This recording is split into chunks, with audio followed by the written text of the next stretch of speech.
Which is the whole point of the puzzle doors, right? That sooner or later you have to pick up and move. Evet. I really thought that was the point of it.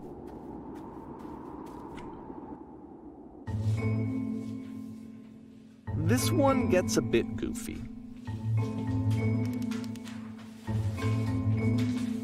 Oturmaya. Hayatımızı geliştirmek için mi? Daha iyi bir iş bulmak için mi?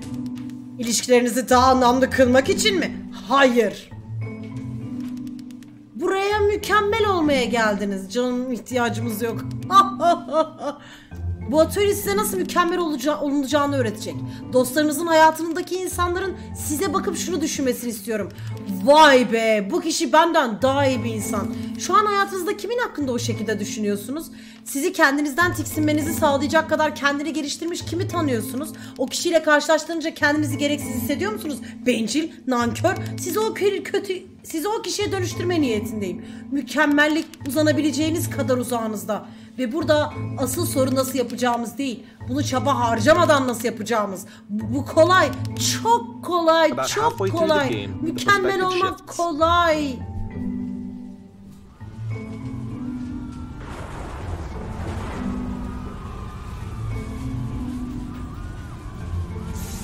And you play as the teacher. And suddenly, you discover that your teacher is just as bigoted and afraid as you are. Oh, and also you can move around the classroom now. Dolaşamıyorum. Lan dışarıda birilerini yiyorlar. Kapıyı açın.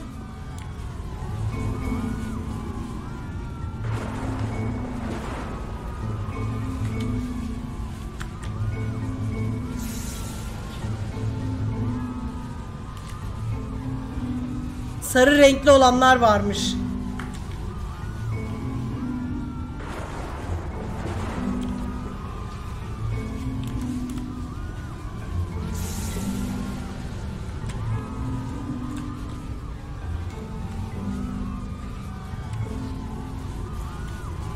Lan arkada dünya yanıyor, ben saçımı tarıyorum. I fell pretty hard for this one. I feel like it's one of the most relatable experiences that you can have. To assume that some other person is perfect and totally fulfilled in every way and completely miss all of the little flaws that make them painfully human. I think about this game a lot these days. 2010 senesine geldik. This one took a lot longer than all the others for Coda to make. It was 4 months between this and the last one. That's twice as long as it took him to make any other game before this. And it's not like it's particularly complex, so I remember I found that a little strange at the time.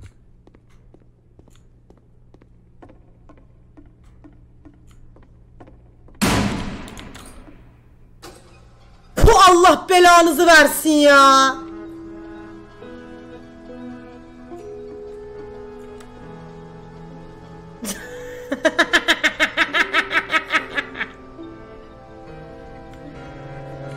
Hepiniz korktunuz değil mi? Kalıyorum.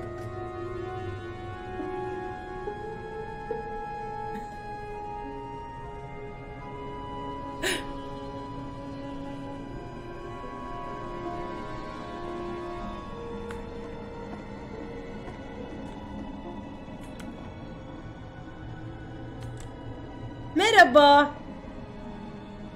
Merhaba mı? Bu kadar mı? Bu sohbet değil.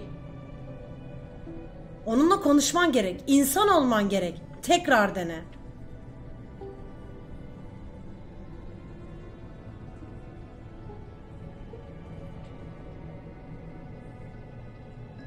Hayır değil Mimi, korku oyunu değil. Sizden hoşlanıyorum. Hayır ona hiç bunları söylemedim. Konuşmanın tonunu tamamen kaçırdım. Ya sen ne lan? Ben öpüşeceğim belki onunla. Güvenim vardı. Belki de ortamdan daha iyi bir hava almam gerek. Etrafımızda bir sürü insan vardı. Sana çalışmak için birkaç sahne malzemesi vereceğim. Bu dokununca seni sektiren koniler etrafındaki insanları temsil edecek. Şimdi tekrar konuş onunla.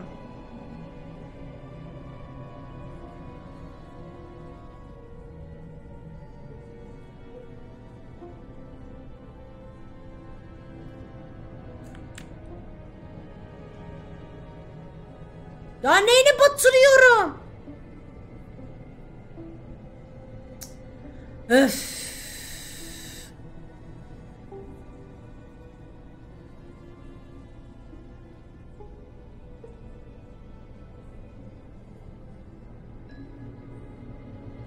Çekileyim. Heh, sen yap da görelim hadi. Hadi sen yap da görek.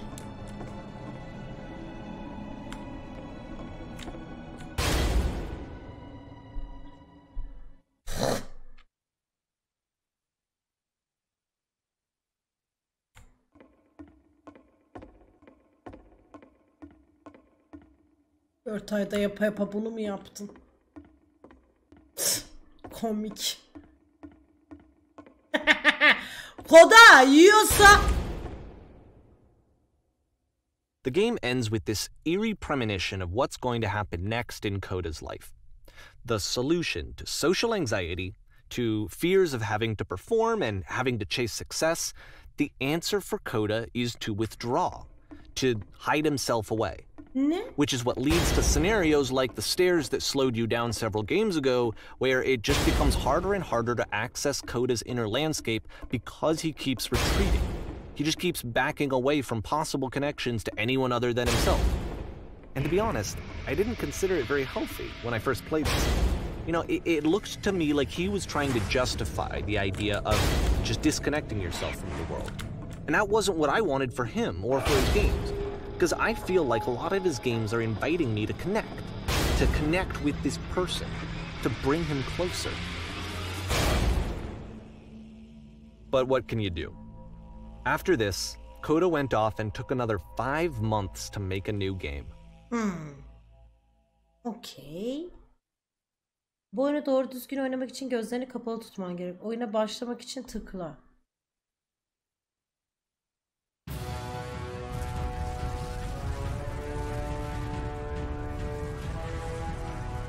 Ne oluyor ya? Ben kör değilim ki, görüyorum.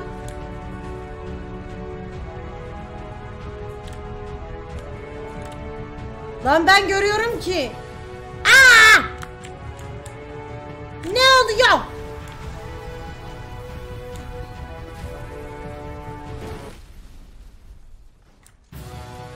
Hocam? Yardım edin, kör oldum. You should probably open your eyes if you haven't already. It's pretty much impossible to solve otherwise. Tamam hocam. And there is a solution, by the way. Hadi. Hadi. Lan.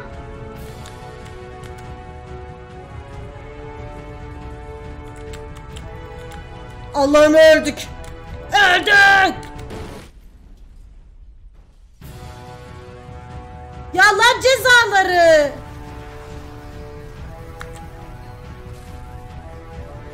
Radarda kocaman bir şey belirdi.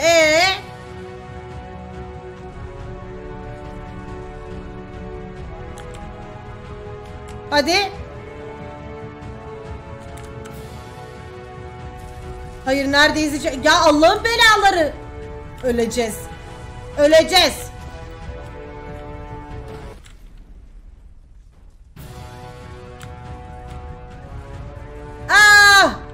Yardım edin, kör oldum. Kör oldum, hiçbir şey görmüyorum.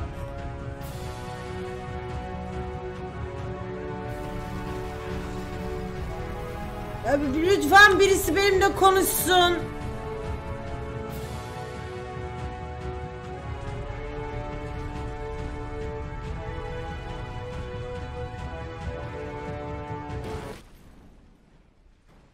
Allah belanızı versin, nasıl çözülecek bu?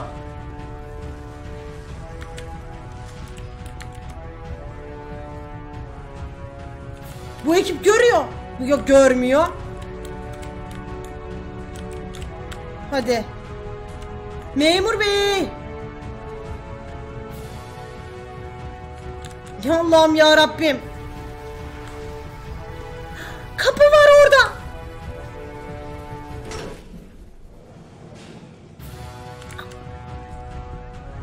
Ne bok yerseniz yiyin. Ne bok yerseniz yiyin, ben gidiyorum. All right, let me explain how you're supposed to do this. On either side of the room are elevators, which go up to an upper level. You have to go up, walk over to the person who's standing there, and then select dialogue option number 2.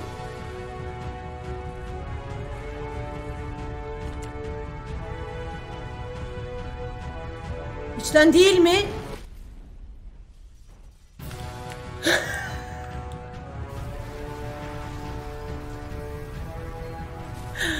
Allah'ım sabır.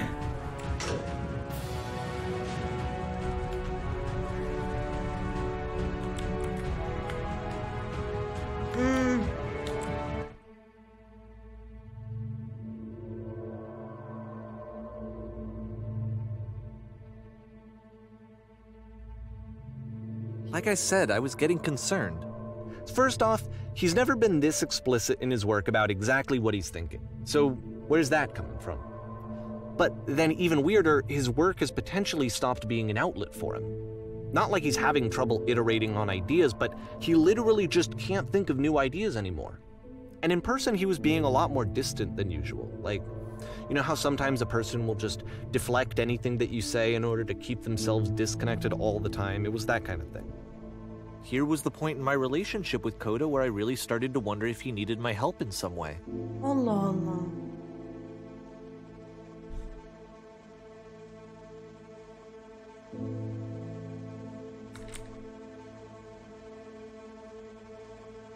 Devam et, konuşmaya devam et.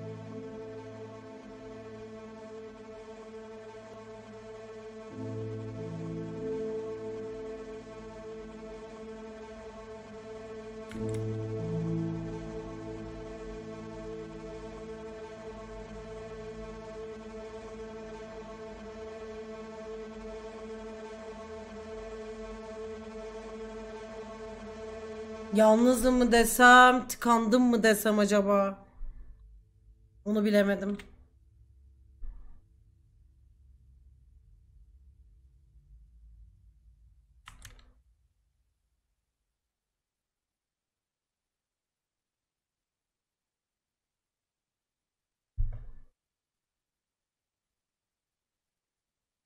His games are going to get more desperate from here on out. After this game, it's almost 6 months before he finishes something new. Aralık 2010.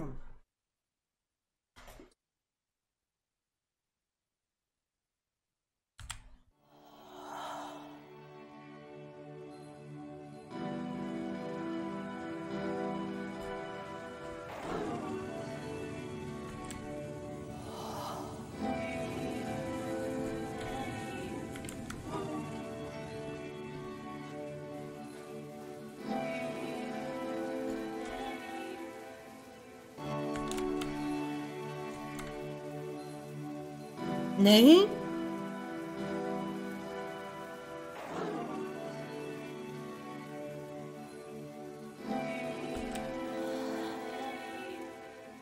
Biz koda mıyız acaba?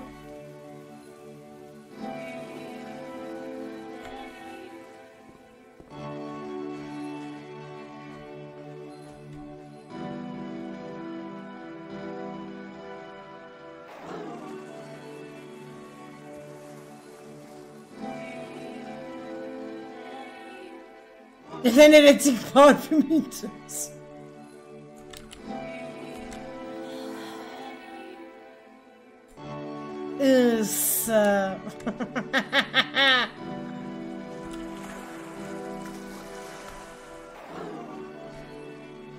Oha, su sesi geldi.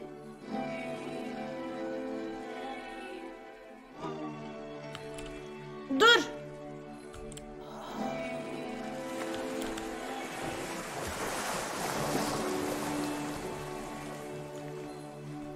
If the last game featured Coda talking explicitly about his creative frustrations, this one turns it up to 11.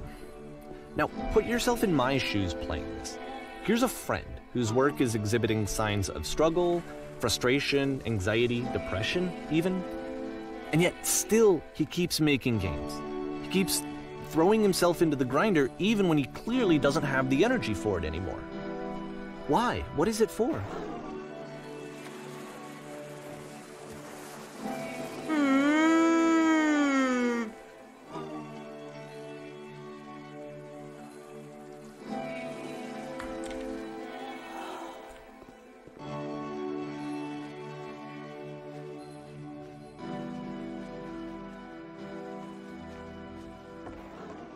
Because from my perspective at the time and just what I knew of him, this was a result of how isolated he was. He was in his own little bubble, just sitting at his computer all day, not really showing these games to anyone, not releasing them onto the internet, and so he didn't have anyone outside of himself to connect with. He had no outlet to ground himself on.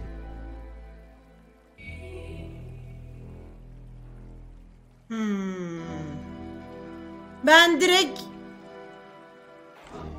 hey bunu biliyorum mu desem, yoksa bu bulmacayı daha önce çözdüm de bu çok kolay dersem zoruna gider gibi hissediyorum.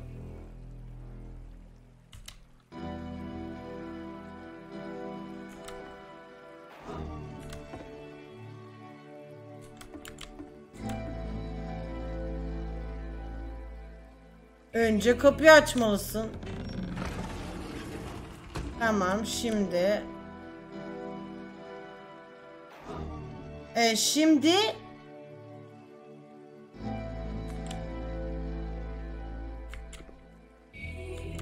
Hayır, şu işte, şu dışarıdaki. Şu işte. Ha tamam. İlk kapıyı kapat. Şimdi şuna basmalısın. Şimdi buradaki anahtara bas. Bas ona. Bak gene açıldı. Ben bunu biliyorum işte. You can't talk yourself out of loneliness. It doesn't work that way. You can't be the one writing both the questions and the answers. Then there's no movement. Then there's no circulation. If all of your anxieties are being channeled into your work, then if the work ever fails, you have no backup and you're just going to crash. Beni ona götürmek zorundasın. Hey, bunu tanıyorum. Kabul. Devam etmeni sağlayan bir makine vardı ve durdu. Neredeyim ben? Yaratmaya...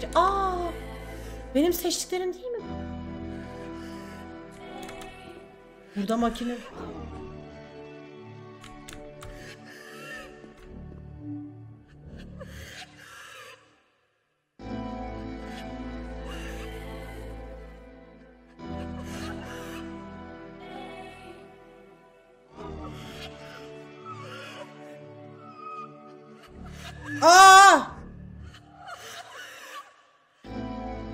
Ne oluyor ya?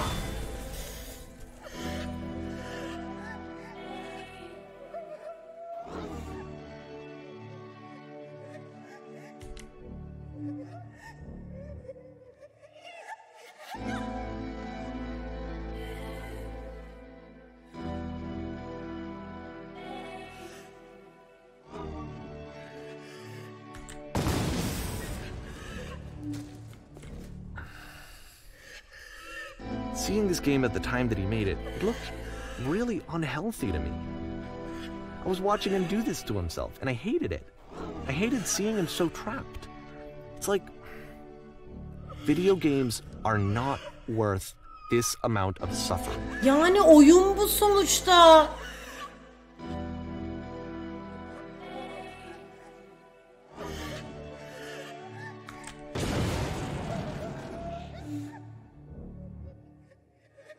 This is someone I really cared about. And I used to get so much joy out of seeing him create. For him to suddenly become angry and frustrated like this, it was the worst thing for me.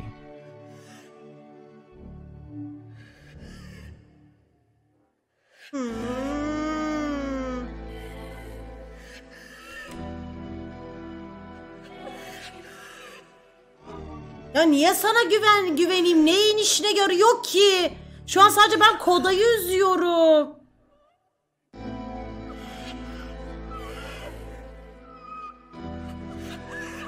Niye bok gibi konuşayım ki?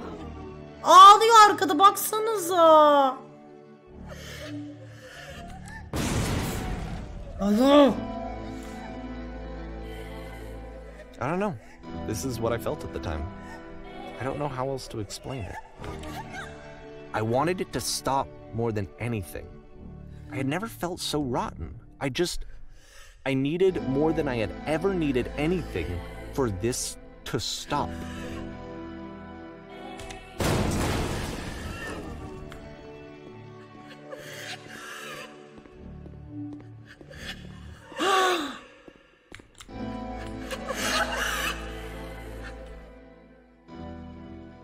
But it didn't stop. After finishing this one, Coda takes another 7 months and comes up with a new game.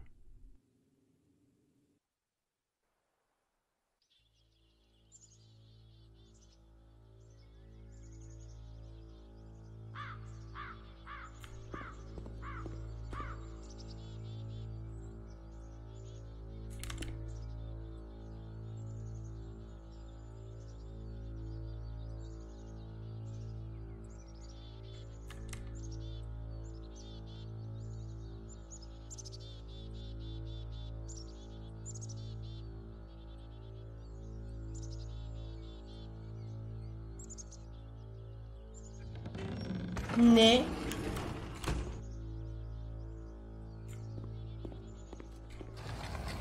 Arkadaşlar lütfen çekme. Çekme kardeşim ya, hayır ya, göremezsiniz.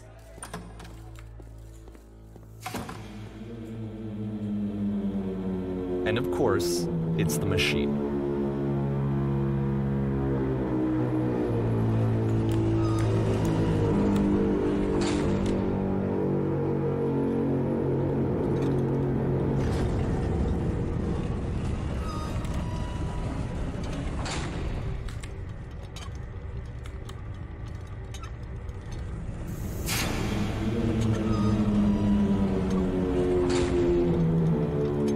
Bence şu an ona moral vermeliyiz.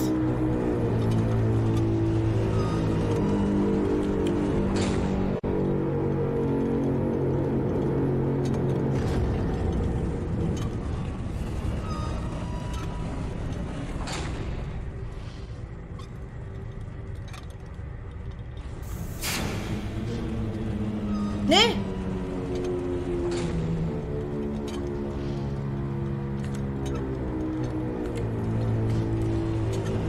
Hayır mı? Hiçbir şey söylemeyecek misin? Bunu çözebiliriz.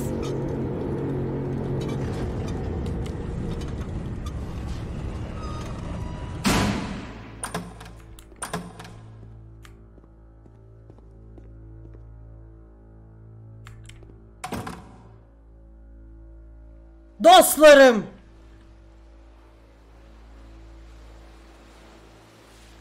Kötü haberleri iletmek bana düşüyor.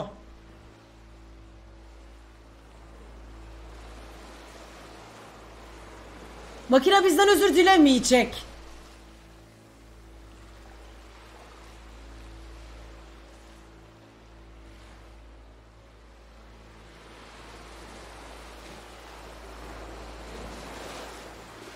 Ama bu önemli değil. Biz onun düşündüğünden daha güçlüyüz. Ona bir başarısızlık olmadığımızı gösterelim.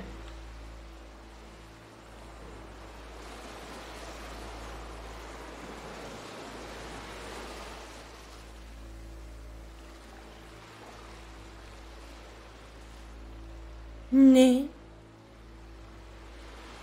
Aa.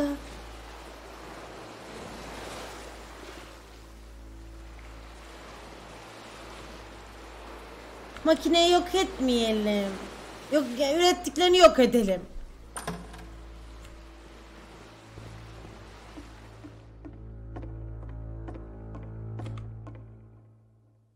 Allah!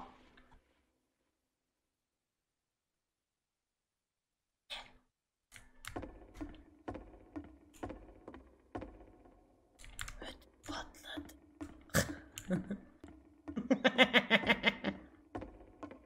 Remember, you can click to fire the gun. I know. Oğlum ben eski FPS'cimle bana mı anlatıyorsun? Salağa bak.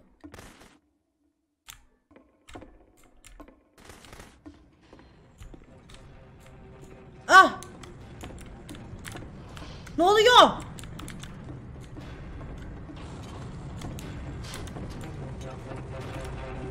Lan ses nereden geliyor ki?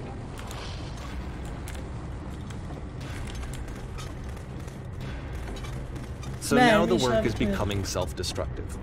And I'll tell you, at the time that I first played this game, shortly after he made it, here's what I'm thinking to myself.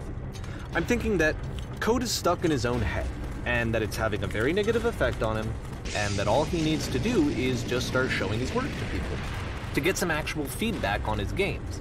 It might get him out of isolation.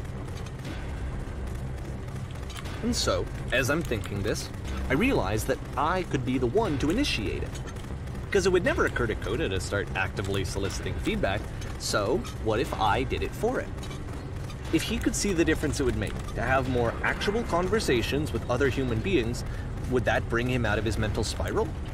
Would it give him confidence in himself? Would it bring meaning back into his work? Ah.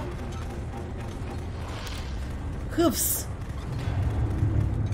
So I started showing Coda's work to people. I took this one, and the islands which you just played, the theater, the notes, the house cleaning game, and some of the prison escape games.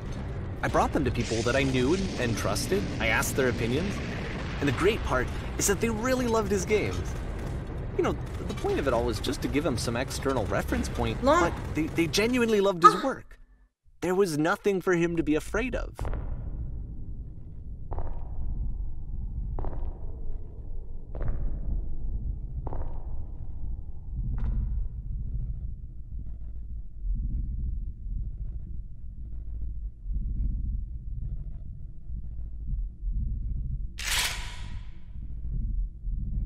Ama bize bırak. Hayır. Can you see why I felt like this was the right thing to do? Because it's the thing that I always feel like I need, to be told that my work is good, that I am good. When someone really connects with a thing that I've made, when they see themselves purely in my work, there's nothing that feels better. And I got to give that very same feeling to my friend. I did something, I really felt like I'd done something good, like I was a good person. I felt like there was a friend who was in trouble and was unhappy and maybe didn't like themselves, and I could fix it. If I could give him this gift, maybe I could fix the problem. Ha deli misin ne sen He de? enjoyed his games. It was the best feeling. It was the absolute best feeling. It made me feel so happy. So beautifully, beautifully happy.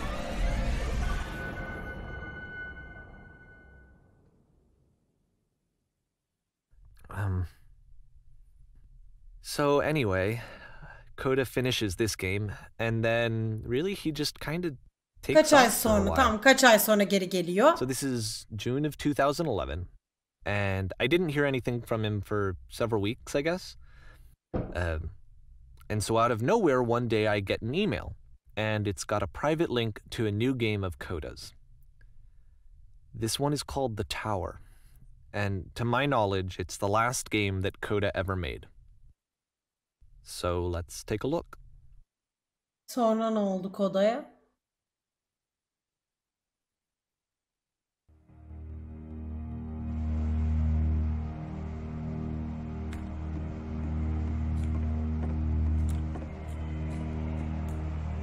And this is where I have trouble saying anything meaningful about Coda's work.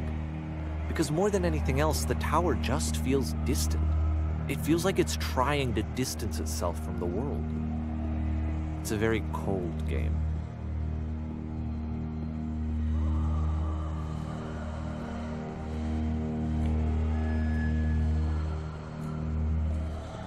This room actually has a maze in it.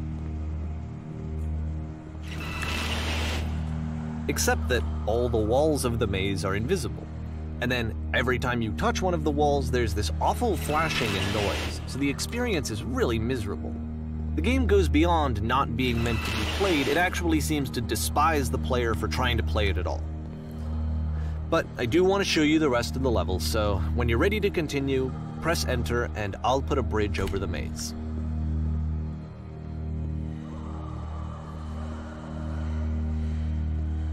Neyse, Allah'tan yardım etti.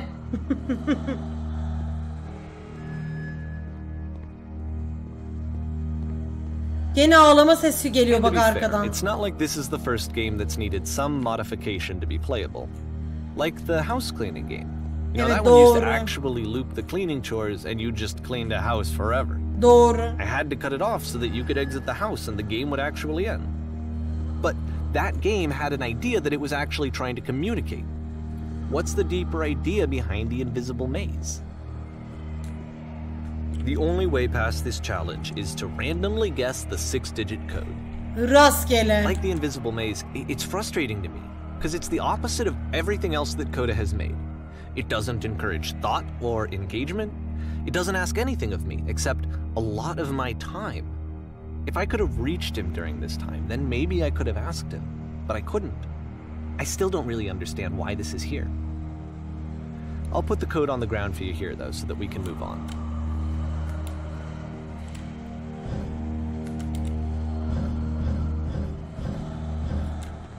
Allah dur.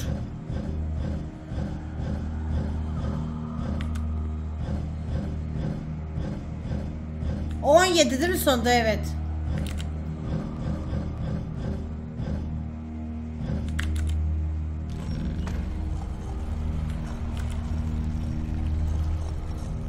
Heh.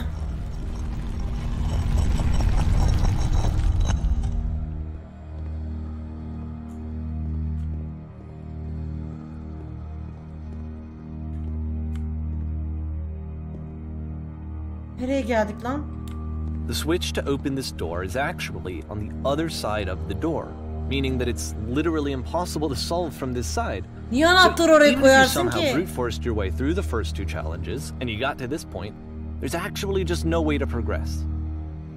And it's scary for me, the idea of Coda cutting himself off entirely, just saying, you know, that's it, that's the end of the conversation, not giving me any way to fix the problem. I feel like a failure, I guess, when I can't fix the problem. But I can open this door for you, so let me Açalım. Teşekkürler. Yani hiç boş yapmadan açsan for not keşke. understanding this game? I mean, I don't know why I would be. It's not like everything needs to have a solution, but I feel it somehow. Yani ben de şu an oynadığım oyunu çözemedim gibi And I don't hissediyorum. understand why.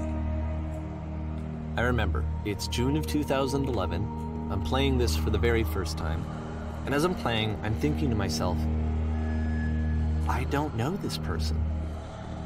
I have no idea who this person is. It wasn't the guy I knew, it wasn't my friend. I had come to so many conclusions from looking at all of his work up to this point, and then suddenly none of them... Atlasam ne olur? I had been trying to, though. That was the thing. For years, I was trying to get to know him, to understand who he actually was and what he stood for. I asked him so many times to please just tell me what his games mean to him. I asked him please to tell me what the 3 dots mean. And he wouldn't.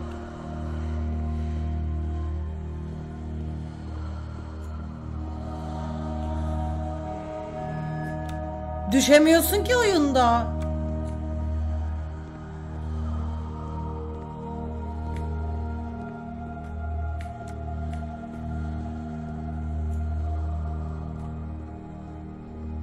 I just felt so strongly that if I could have connected with him, that if I could have somehow made his work my own, that I would finally be once and for all happy. It was that I needed to see myself in someone else. I needed to be someone other than me. But he stopped and left, and it felt somehow like I had failed. Allah Allah. Where did I screw up?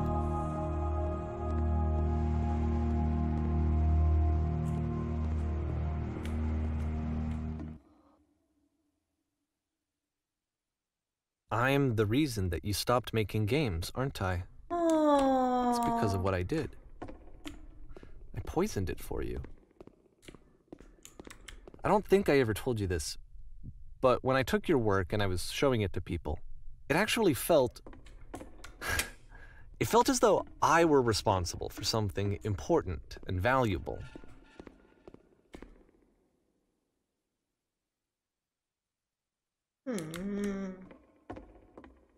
And the people who played them, they treated me like I was important. They really listened and cared about what I had to say. Even though I was showing your work, I felt good about myself. Finally. For a moment, while I had that, I liked myself. Okay hocam. And then you stopped. and I didn't have anything left to show people. I just had to be with myself. And as soon as that happened, there was no feeling at all. Nothing. Allah. Less than nothing. What does that mean?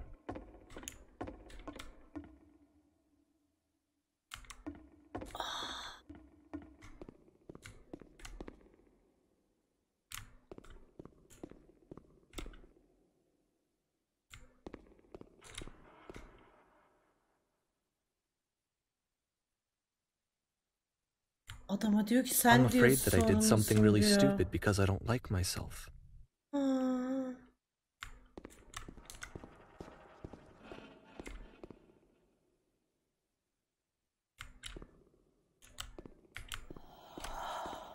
Fuck you. That's why I'm releasing this collection of your work, is because I haven't been able to find any other way to reach you. I've tried everything. And so a part of me has hope that if I put this compilation out into the world, and if I put my name on it, that maybe enough people will play it so that it'll find its way to you, so that I can tell you that I'm sorry. I know I screwed up. If I apologize to you truly and deeply, Duvar mı daralıyor? will you start making games again? Please, I need to feel okay with myself again. And I always felt okay as long as I had your work to see myself in. I mean, is something wrong with me? Because I know that I did an awful thing, and I'm doing it again right now. Like, I'm showing people your work, but Kral, bırak I ben gideyim. can't stop myself from doing it. That's how badly I need Bırak to bizi feel gidelim. something again. Like I'm an addict.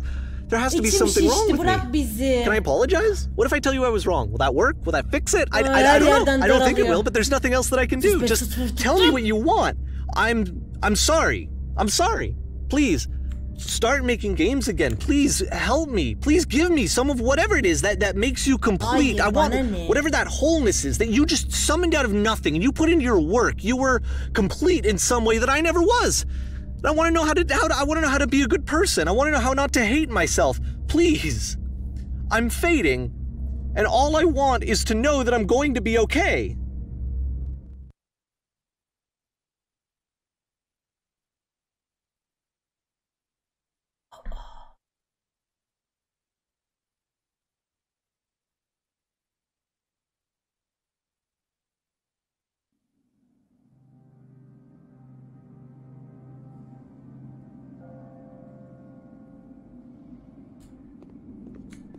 Ah.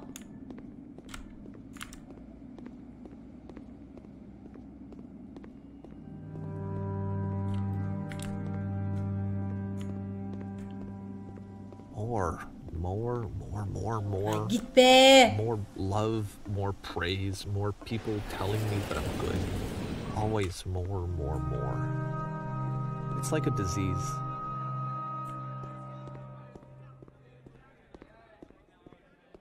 Solution.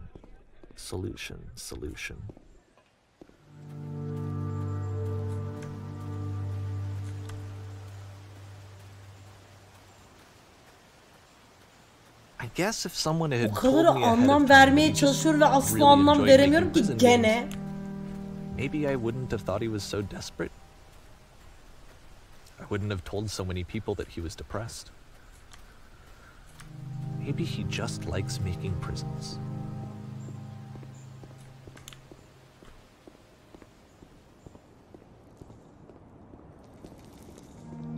Bu oyun bu arada komple, yani Stanley Parable'da öyleydi, bu da öyle. Even now, Tamamen the trolleme disease is üzerine. telling me to stop. Don't show people what a shitty person you are. Aa, They'll hate you. gösterme bence de ne kadar boktan biri olduğunu, çünkü gerek yok. Gerek yok dedim.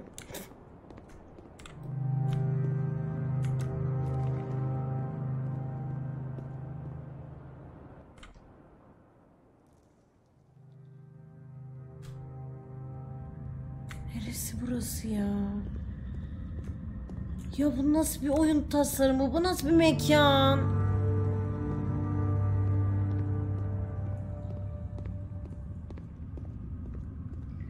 Trolleme değil, derin düşünmesi. Hepsi de öyle değil. Something to be driven by other than validation. What would that even be? It's strange, but the thought of not being driven by external validation is unthinkable. Like, I actually cannot conceive of what that would be like.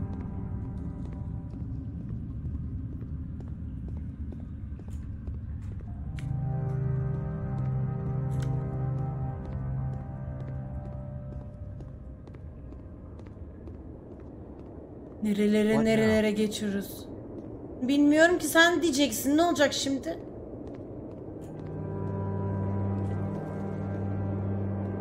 I think I need to go. And I'm sorry, because I know that I said that I would be here and I would walk you through this, but I'm starting to feel like I have a lot of work to do. Güle güle o zaman abi. So I'm Hadi güle güle. gonna... Okay. Allah'a emanet. Gene gelecek. Bak şimdi birazdan gene gelecek.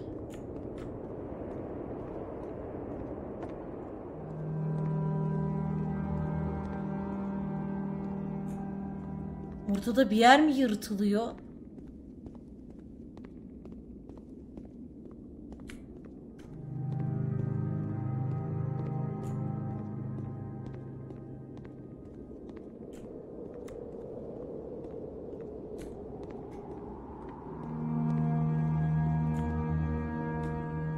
Aa, delik var, atlayalım.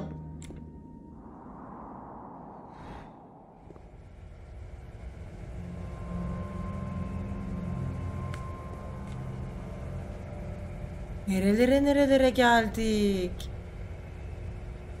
Ben şu anda şeyi düşünüyorum. Hikayenin başında şey diyordu ya. İşte çölden falan bahsediyordu. Asansörler, merdivenler.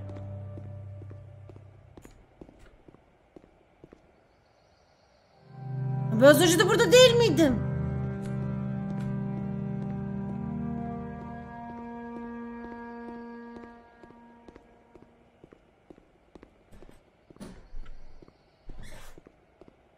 Bitmiyormuş değil mi sonsuza kadar? Oyunun başında girdiğimiz ışık. Bence biz şu an kodun yaptığı oyunu bitiriyoruz.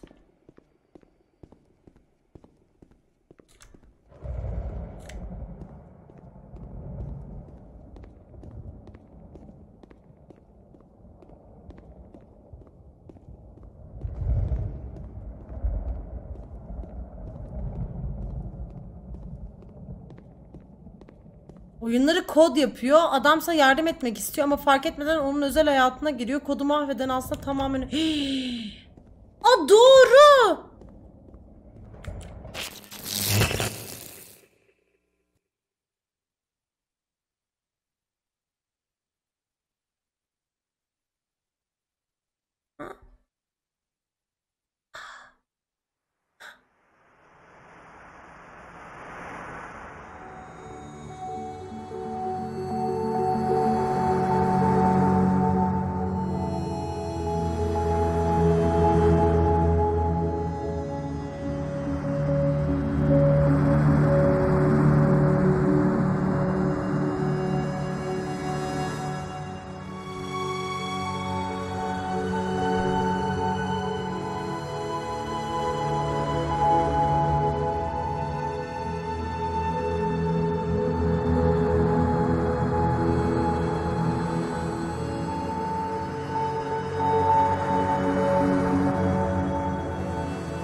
Turn back,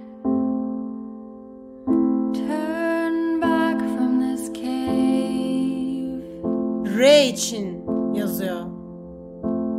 You said, let me prove that I'm brave. Let me keep going. Müzik çok iyiymiş. But the cave goes for miles.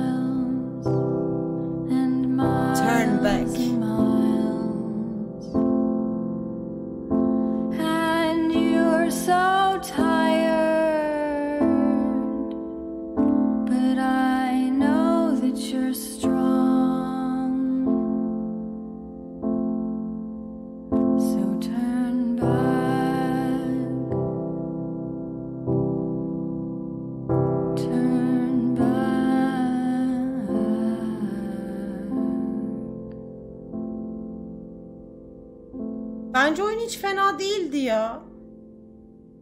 Ciddiyim. Merak ettir. Oynadı yani. Oynattı bence kendisini. Ben en azından öyle oynadım.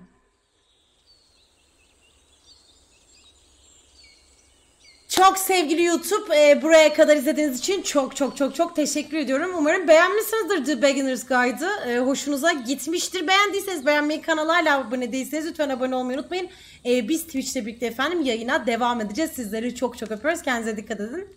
Bye bye.